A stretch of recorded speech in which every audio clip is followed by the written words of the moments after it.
Fala rapaziada, Suriacha aqui. O vídeo passado terminou com o Howard abrindo os olhos, depois da Sharon roubar o fragmento do núcleo de energia de dentro do robô 2003. Mas antes, é a hora do jabá. Esse vídeo tá sendo patrocinado pela YouCine, um aplicativo de streaming brabíssimo. Pra tu que não sabe onde assistir aquele anime que acabou de sair, então, esse é o lugar. Esse app é completinho, mano. Pra mim que comecei a assistir One Piece do zero, é excelente. Mas relaxa que não tem só anime aqui não. Tem de tudo que tu imaginar. Filmes, séries, documentários. Dentro do YouCine tu encontra qualquer conteúdo de qualquer plataforma de streaming, tudo no mesmo lugar, e em qualidade Full HD, óbvio, aquele 1080p de lei. A YouCine é compatível com todo tipo de dispositivo Android, seja celular, TV, enfim. Se tu tiver uma torradeira que tem sistema Android, tu pode botar a YouCine nela. Uma das melhores coisas é essa interface amigável e muito simples, para qualquer pessoa que tá a fim de assistir seus programas favoritos, e é claro, sem anúncios aparecendo na tela do nada. Então é isso, meus amigos. Se você se interessou por esse app, eu vou deixar o link para download na descrição e ali nos comentários. Valeu YouCine por patrocinar esse vídeo. E agora de volta pra história.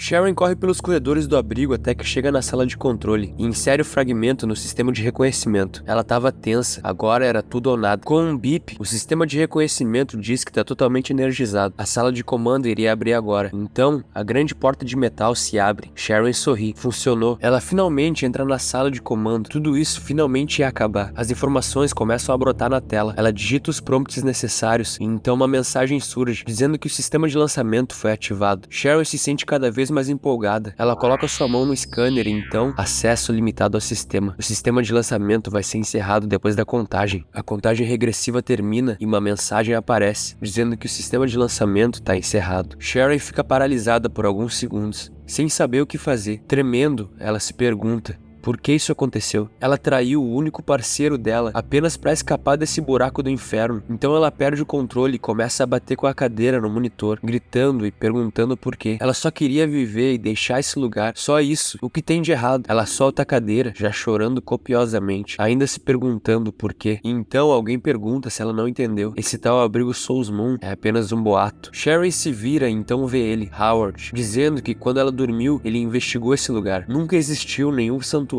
fora do planeta. A pessoa no comando do sistema ali, S01, enviou mensagens regularmente para o mundo todo, incitando as pessoas a virem para esse abrigo, com o propósito de fazer os sobreviventes chegarem ali com novos núcleos de energia para manter esse lugar funcionando. Sharon grita que é besteira. O sistema informou que ela falhou por causa do acesso limitado. Ela vai dar um jeito de resolver isso e ir embora desse buraco do inferno. Howard pergunta e se ele disser para ela que nenhum dos sobreviventes tem acesso total ao sistema. Ela pergunta como assim. Ele fala para 2003 mostrar pra ela, e então o robô aparece. Sharon não entende como. Ela tirou o fragmento de núcleo dele, mas Howard fala que ele tinha uma bateria reserva pra ele. Nada demais. O robô começa a digitar o código do GTA San Andreas de vida infinita, e então uma porta ao lado deles é acionada. A porta se abre, iluminando Sharon, que continuava de joelhos. Conforme seus olhos vão se acostumando com a claridade, ela começa a ver natureza, diversas plantas, árvores cheias de folhas dentro do que parece ser uma estufa gigante. Sharon fica sem acreditar. Howard diz que esse é o motivo pelo qual esse lugar precisa continuar na ativa. Esse era o objetivo final do S01. Ele continua dizendo que achou vários sistemas e projetos científicos inacabados. Se eles trabalhassem nisso, talvez eles pudessem ser capazes de seguir com aquele plano deles. Mas Sharon, ainda em choque, diz que não, isso não pode ser verdade. Nosso prota diz que essa é a realidade. É pra ela aceitar de uma vez. A mulher tenta convencer a si mesma que deve existir outro caminho. A plataforma de lançamento deve estar escondida em algum lugar. Ela sabe que tá certa. Então diz pro Howard que tem lugares secretos que ele não descobriu. Talvez essa plataforma esteja em um desses lugares. E então ele começa a perder a paciência. Ele toca no ombro dela, tentando fazê-la aceitar, mas ela diz pra ele tirar as mãos dela. Diz que ele é um grande mentiroso. Ele inventou toda essa história só pra convencer ela a continuar ali. Então ele diz que já chega. É pra ela abrir os olhos e enxergar o que tá na cara dela. Por acaso ela vai morrer se admitir que tá errada? Ela grita que não tá errada. Nosso prota suspira e diz pra ela acordar. Ela tá sendo enganada pelo próprio desejo dela de sobreviver. Ele se aproxima dela e diz novamente que ela tá enganada. A mulher parece finalmente começar a aceitar, mas na verdade ela tava começando a coringar de vez, pensando que não tem como ela ter sido enganada de novo. Então nós somos transportados para as memórias dela. Vemos Sharon mais nova, encontrando com uma amiga enquanto caminhava. A amiga diz que tá um dia lindo e convida ela para dar uma caminhada no morro. Sharon diz que tem muito dever de casa para fazer, e a amiga diz que é uma pena. Ela ia chamar aquele tal de Charlie pra ir com elas, mas com certeza ele não vai, a não ser que ela vá também. também. Ela diz que Sharon sabe o quanto ela gosta do cara e pede por favor pra ajudar ela, afinal elas eram melhores amigas. Vemos que Sharon nasceu em uma família cheia de grana, mas mesmo assim, ela nunca se sentiu feliz enquanto crescia. As outras crianças não queriam se misturar com ela, porque diziam que ela trazia má sorte. Ela foi criada sob muita expectativa, desde que era muito pequena, mas ainda assim ela não conseguiu se desvincular das coisas que a família dela fez. As pessoas dizem que a avó dela causou a morte do vô, e que a mãe dela causou a morte do pai. O tio dela, que costumava criar ela como se fosse filha dele, morreu em um acidente de carro. A mãe dela, que vivia atormentada por esses rumores, entrou em depressão e foi jogar no Vasco, e então ela foi deixada com a sua avó. As pessoas dizem que todas as mulheres da família dela trazem má sorte, mas ela sabe que não é verdade, mesmo assim não consegue provar isso. Alguém chama pela Sharon criança, que chorava depois de ter sido rejeitada pelas outras crianças. Era Yami. Ela foi a única que aceitou ser sua amiga, mesmo com toda essa merda na vida dela. Sharon ficou muito feliz quando conheceu ela. Essa menina foi a primeira e única amizade de verdade que ela teve na vida. Porém, em algum momento ela a atraiu. Vemos Sharon subindo os degraus. Ela parece cansada. Yami e ela tinham ido fazer aquela trilha no morro juntas, mas ela não aguentava mais subir. A garota pega na mão dela e diz pra ela aguentar, porque elas estavam quase chegando no destino. Sharon pergunta se ela não falou que o crush dela ia vir também. Já era pra ele estar ali com elas, né? E a garota responde que quem sabe onde tá o cara, talvez ele já esteja lá no topo. As duas continuam sua trilha até que dessa vez Yami é quem para do nada. Ela diz que Sharon deve saber de uma coisa, e aí fala que esse tal de Charlie na verdade gostava dela. Sharon pergunta como assim, mas a outra diz pra ela parar de fingir. Todo mundo na escola sabe disso, porque ela tá mentindo pra ela. Sharon diz que ela e Charlie são só conhecidos que estudam na mesma escola. Ela sabe que ela não tem muitos amigos e nunca nem pensou em ter uma relação romântica com ninguém, mas a garota simplesmente fala pra Sharon que ela dá nojo nela. Sharon não entende. A garota tá enfurecida, dizendo que Sharon sabia que ela gostava do Charlie, mas mesmo assim não se afastava dele. Ela diz que Sharon age como uma dama graciosa e intocável, mas na verdade tudo que ela quer é chamar a atenção dele. Sharon pergunta o que tem de errado com ela. Elas são melhores amigas, mas a garota diz pra ela calar a boca. Elas não eram amigas. Esse joguinho de amizade deveria ter acabado há muito tempo. Pergunta se Sharon realmente acha que ela se aproximou dela porque queria ser amiga dela. Ela simplesmente perdeu uma aposta, e quando viu que ela era rica e poderia dar coisas pra ela, foi mantendo esse fingimento por anos. A real é que ela sabe que ela tem uma família muito rica, vai melhor que ela na escola e é mais bonita que ela também. E desde que elas foram pra faculdade, ela se tornou até mesmo mais popular que ela. Sharon diz que ela tava assustando ela. A garota pergunta pra Sharon quem ela pensa que espalha rumores sobre ela. Era ela mesma. Sharon começa a chorar. Yami diz que quer destruir ela com as próprias mãos. Pergunta pra Sharon por que ela não morre. Se ela morrer, o Charlie definitivamente vai se apaixonar por ela. E então pega Sharon pelos ombros, olha nos olhos dela e pergunta se ela vai fazer os desejos dela se tornarem realidade. Sharon implora pra ela parar, mas a garota a empurra. Ela foi jogada do penhasco. Sharon grita pra garota que a empurrou, mas já era tarde. Ela tinha sido jogada pra morte. O capítulo seguinte começa à noite. Foi a noite mais desamparada da vida de Sharon. Comparado a isso, as coisas que ela passou quando criança não eram nada. Fisicamente, ela nunca vai esquecer o quão dolorosa foi aquela noite, mas mentalmente, a última parte mole do coração dela foi estilhaçada. A pessoa que ela mais confiou havia traído ela dessa maneira. Graças a uns caçadores que passavam por ali e sem querer a encontraram, ela conseguiu sobreviver. Do contrário, ela teria sido devorada pelos animais. Depois desse dia, ela nunca mais conseguiu confiar em ninguém. Ninguém além dela mesma. Howard chama por ela. A mulher tinha coringado de vez. Ela desperta do seu flashback. Nosso prota diz pra ela tirar esses pensamentos da sua mente. Ela precisa seguir com a vida dela. E então a mulher se levanta e, mantendo a postura, ela fala pro Howard tirar essa máscara dele. Ela sabe que ele é um hipócrita. Ele pergunta como assim, e ela fala que sabe o que se passa na cabeça dele. É dito que nesse mundo existem sobreviventes, mas durante todo esse tempo que eles estão ali, só foram encontrados dois, que são eles mesmos. Ele sempre soube que ela ia abandonar ele, e provavelmente também sabia que só uma pessoa poderia ser admitida no abrigo Souls Moon. As habilidades e conhecimentos dela poderiam ser úteis pra ele, então ele encontrou uma desculpa pra manter ela ali. Howard pergunta que porra que ela tá falando. Ela tá viajando completamente, mas a mulher continua crente que tá certa, e caminha em direção à saída da sala, dizendo que isso é hilário. No fim, ninguém poderia ser tão altruísta. Deve ter algum esquema por trás dessas atitudes dele. Ela diz que vai levar o núcleo de energia com ela. A partir de agora, ela vai trabalhar na plataforma de lançamento dela, enquanto ele pode lidar com as plantas dele. Howard grita pra ela não tocar nisso, mas a mulher não escuta. Um alarme começa a tocar por todo todo o abrigo. Uma invasão ilegal no núcleo de energia foi detectada. O sistema de segurança foi ativado. Sharon pergunta o que está acontecendo e Howard pensa que mulher teimosa. Um compartimento se abre no teto e de dentro surge uma arma do sistema de segurança. A missão, matar os invasores, havia sido iniciada. A arma mira nela e começa a carregar seu disparo. Sharon grita pro robô C604 fazer alguma coisa, enquanto Howard grita para ela se abaixar. Ele pula na direção dela na hora que a arma dispara. Por pouco, Howard conseguiu salvar a vida dela. Os dois caem no chão. O robô C604 parecia não ter resistido ao tiro. Sharon tá sem acreditar. Mais compartimentos se abrem dos dois lados do teto, e deles, várias outras armas daquelas surgem. Todas elas miram neles e carregam seus disparos ao mesmo tempo.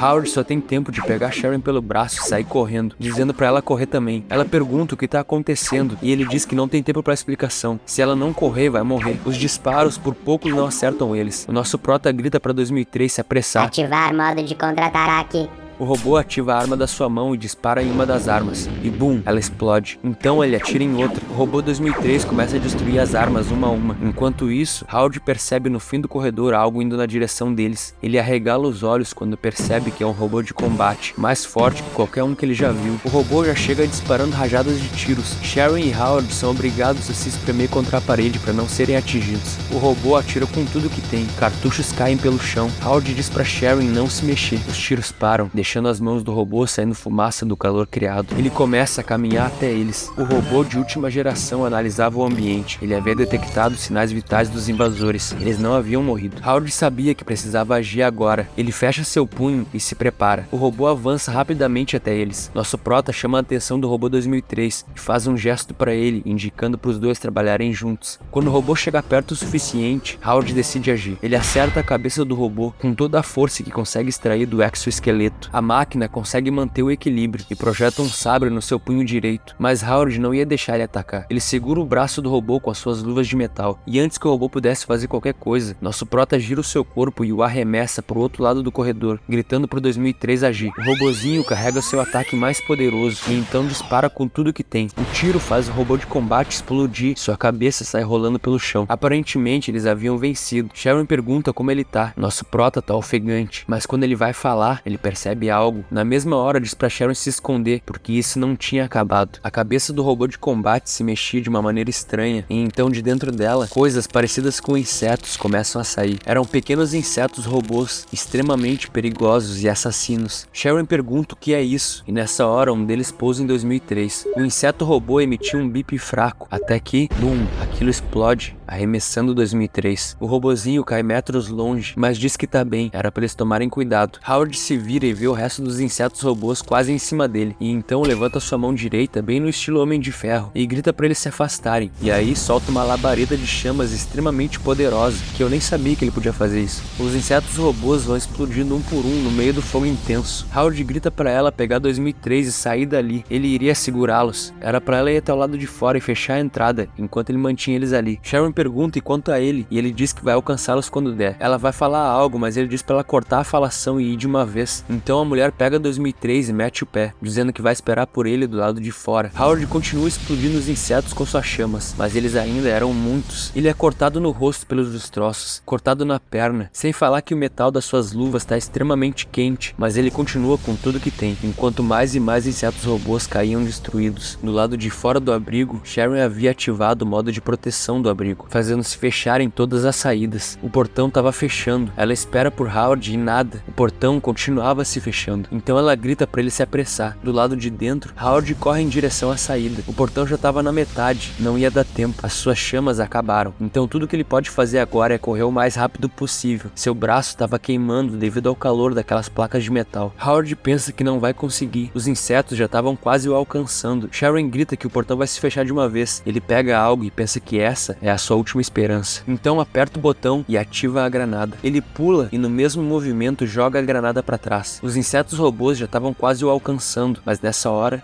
Howard é lançado com tudo e por muito pouco consegue passar pela fresta antes que o portão se feche de uma vez por todas. E então fica ali jogado no chão, depois de ter passado por mais uma explosão a queima-roupa. Sharon grita seu nome. Ele pensa como isso dói. É esse o fim dele. Ele deu o seu melhor e mesmo assim ele só conseguiu sobreviver por 2 meses nesse jogo. Não, ele ainda tem um longo caminho. O objetivo é ficar ali por 180 dias. Se ele sair agora, não vai ganhar recompensa nenhuma do jogo. Sharon rasga uma parte do seu vestido e usa para tentar estancar o sangramento do nosso prota. Ela diz para ele aguentar firme, que ela vai encontrar um jeito de parar o sangramento. Então ele se lembra da IA-63 dizendo que ele deveria fazer o máximo possível para manter o NPC vivo. Isso iria aumentar a pontuação final dele. Pensando nisso, o nosso prota diz para Sharon escutar. Então ele conta que há não muito tempo atrás ele encontrou algo muito precioso, mas que tinha sido deixado pela metade. E a boa notícia é que ele também achou o desenho do projeto. Ela grita para ele não pronunciar mais nenhuma palavra, mas ele continua, dizendo que o que ele achou é uma máquina que transfere criaturas para núcleos de energia. Isso é muito importante porque não dá para sobreviver ali sem núcleos de energia. As lágrimas da Sharon começam a cair. Ela grita que não é hora para conversa. Só quando ele se recuperar ele pode procurar um corpo de besta. Ele pega no braço dela e então diz que para ele já era, mas para ela ainda existia uma chance. Diz para ela construir essa máquina que ele falou e transferir o corpo dele para o núcleo de energia. Com isso, deve ser o suficiente para ela sobreviver por um tempo. Tendo o núcleo de energia, ela pode fazer tudo o que ela precisar. Talvez ela até consiga realmente encontrar esse abrigo Souls Moon. As lágrimas dela agora caem copiosamente. Ela grita mais uma vez para ele parar com isso. Ela não vai deixar ele morrer. Ele diz para ela não chorar. Ela nunca chorou. Diz para ela não desistir de viver e que era para pensar nisso como uma maneira de continuar a vida dele. Sharon chama por ele, mas já era. Nosso prota foi de arrasta pra cima, de verdade dessa vez. Sharon fica desesperada. Ela implora para ele não morrer e chama pelo seu nome, mas já era, rapaziada. A consciência dele não tá mais ali. As vozes na cabeça dela dizem que novamente ela causou a morte de alguém, mas ela diz que não, isso não é verdade. A voz diz para ela se lembrar do Charlie, o cara que secretamente gostava dela, e como ele terminou por causa disso. Qualquer um que se aproximar dela vai cedo ou tarde morrer. Sharon lembra dos momentos que Howard foi legal com ela, e como ela só conseguia pensar que ele não deveria se aproximar dela, ou iria se arrepender um dia. Ela nunca pensou em si mesma como alguém que traz azar ou má sorte, mas tantas tragédias aconteceram ao redor dela que ela começou a se questionar. Talvez ela realmente seja amaldiçoada. Vemos que ela realmente se questionou sobre o que ela estava fazendo com Howard. Chegou a pensar em talvez ficar ali com ele e ajudá-lo a restaurar o abrigo, mas as vozes na sua cabeça sempre a lembraram que ela traz má sorte para as pessoas. Se ela ficasse perto dele, mesmo que ele não morresse para as bestas mutantes, ele morreria por causa dela, e no fim foi o que aconteceu. Talvez ela fosse mesmo amaldiçoada. Ela continua chorando muito, pede desculpas para ele, pensou que enquanto ela mantesse distância dele, nada de ruim aconteceria com ele, mas mesmo assim ele morreu. As vozes continuavam atormentando, lembrando ela dos horrores que ela viveu. Sharon não aguenta mais isso. Ela diz para elas calarem a boca. Chorando, ela diz que deveria ter abandonado ele antes. Do nada, 2013 injeta algo no corpo de Howard. O robô diz que essa é a última poção que sobrou. Ela vai servir para pelo menos fazer com que ele mantenha os sinais vitais básicos por um tempo. Sharon se vira para ele na hora e pergunta se existe algum jeito de salvar ele. O robô diz que tem um freezer no abrigo do trigo, que pode armazenar corpos humanos e manter eles vivos. A pessoa ali vai permanecer em hibernação, mas julgando pela energia que eles têm agora, esse freezer poderia se manter funcionando por no máximo uma semana. Sharon diz que esse freezer sozinho não vai adiantar de nada, e então o robô fala que quando ele e Howard foram no museu, eles acharam um tipo de medicamento nos livros, que era dito ser capaz de reparar órgãos vitais danificados, mas ainda tinha sido deixado no estágio de desenvolvimento. Sharon, percebendo que existia esperança, diz que não vai deixar ele morrer. Ela vai fazer esse medicamento antes que seja tarde demais, e aí pede pro 2013 levar ela até esse freezer. As vozes na cabeça dela continuam insistindo para ela desistir de tudo, mas ela diz que não vai dar ouvidos a elas dessa vez. No começo, ela não confiou no Howard, e nem pensou que ele tinha nada de especial. Ela já tinha lidado com vários tipos de hipócritas, que tentam de várias formas conseguir a confiança dela, mas Howard nunca disse nada para agradar ela, e de fato, ele protegeu ela várias vezes, ao ponto de perder a própria vida por isso. Ele era diferente dos outros. Chegando no abrigo do trigo, eles colocam o corpo do Howard no freezer. Sharon não sabia se isso ia funcionar ou não. 2003 diz que eles têm pouco tempo sobrando. Baseado no que eles ainda têm de energia restante, esse freezer só vai durar por uma semana. Se eles não conectarem o freezer em outra fonte de energia, Howard vai morrer de uma vez por todas. Um novo desafio surge para ela, e dessa vez, o inimigo é o tempo. No primeiro dia, 2003 deu para ela um projeto do conversor de energia que Howard tinha falado. Esse projeto estava quase completo. No dia 4, ela já estava colocando um corpo de besta para testar essa máquina. No sexto dia, faltando apenas poucas horas para a energia do freezer acabar, Sharon consegue pôr o corpo de uma besta na máquina, e e obtém energia. Ela consegue ligar o freezer em uma nova fonte de energia, o que significa que o corpo do Howard vai continuar vivo. Mas isso não era o suficiente. Para trazer ele de volta, ela precisa daqueles medicamentos avançados que o 2003 falou. Já era o 10º dia depois do nosso prota ter ido de base. Sharon conseguiu novas informações sobre a criação das poções do museu. O ingrediente principal é um tipo especial de planta que costumava crescer ao redor do abrigo. O problema é que, devido à degradação do ambiente, esse tipo de planta já não pode mais ser encontrada. Dia 20 após a morte do prota, Sharon se preparava para sair uma longa jornada em busca dessa planta, enquanto continuava tentando entrar em contato com o abrigo Souls Moon. Embora ela saiba que não existe essa coisa de abrigo na lua, é tudo balela, ela se sente estúpida. Pensa que gostaria de ter ouvido Howard. Dia 50 após a morte do nosso prota, Sharon voltou para um lugar onde Howard estava trabalhando no solo, e para surpresa dela, esse lugar agora era um oásis verde. O ambiente tinha melhorado muito, e até animais estavam voltando. Esse lugar agora parecia tão bom que ela até duvidava se ele fazia mesmo parte daquele mundo moribundo. Então Sharon encontra algo nesse lugar, uma planta, bem parecida com aquela planta que o Bob Marley gosta. Quando ela olha no livro e percebe que essa planta é a planta usada para o preparo das poções, ela fica emocionada. Howard estava certo, esse mundo tem sim uma chance de ser revivido. Dia 90, vemos que Sharon dedicava todo o seu tempo trabalhando na criação da poção especial. Apesar de estar tendo alguma dificuldade, ela estava determinada a conseguir. Dia 120, ela finalmente tinha conseguido produzir a poção que agora era injetada em Howard. Apesar das vozes na sua cabeça continuarem falando, ela não se importava mais. Ela conta pro nosso prota que no passado, as pessoas sempre disseram que ela era amaldiçoada, porque todo mundo ao redor dela acabava abandonando ela para sempre. Ela conta sobre Yami, a garota que era sua melhor amiga e a traiu, e como depois disso ela passou a desenvolver uma mentalidade de que os laços entre as pessoas só podem ser baseados em benefícios, mas ele é diferente. Ela não se atreveu a se aproximar dele porque ela realmente pensava que era amaldiçoada, mas agora ela pode dizer com certeza, ela não é amaldiçoada. Os dois não chegaram a se dar bem em nenhum momento, mas quando ele acordar, ela espera poder começar tudo de novo, do zero. Ela pede por favor para ele acordar, e então beija o seu rosto suavemente em um gesto de carinho. Nessa hora, nós vemos que ele, lá da sala do lobby do jogo, assistia a tudo. Mas calma, vamos recapitular o que aconteceu com ele. Depois que ele foi de base no mundo do jogo, a sua consciência foi transportada de volta pro lobby.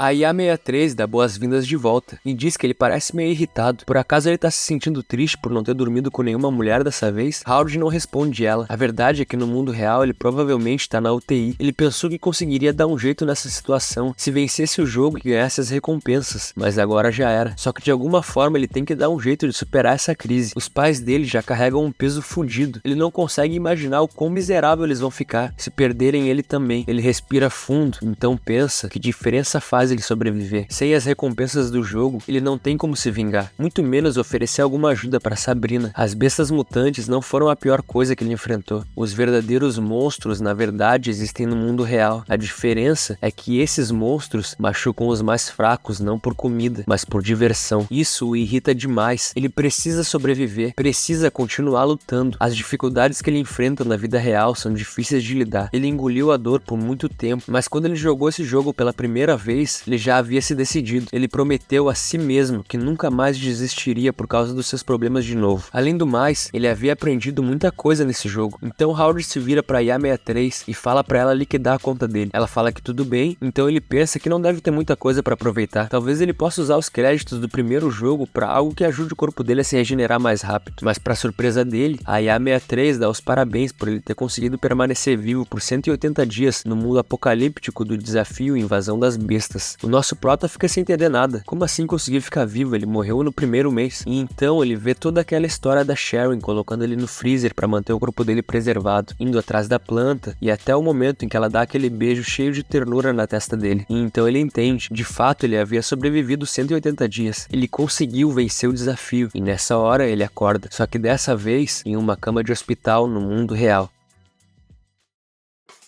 O vídeo de hoje vai ficando por aqui, meus amigos. Se você tá curtindo, se inscreve no canal e deixa um likezão pra fortalecer a causa. Se quiser apoiar o canal, continuar crescendo, o Pix tá aparecendo aí na tela. Tamo junto e até o próximo vídeo. Fui!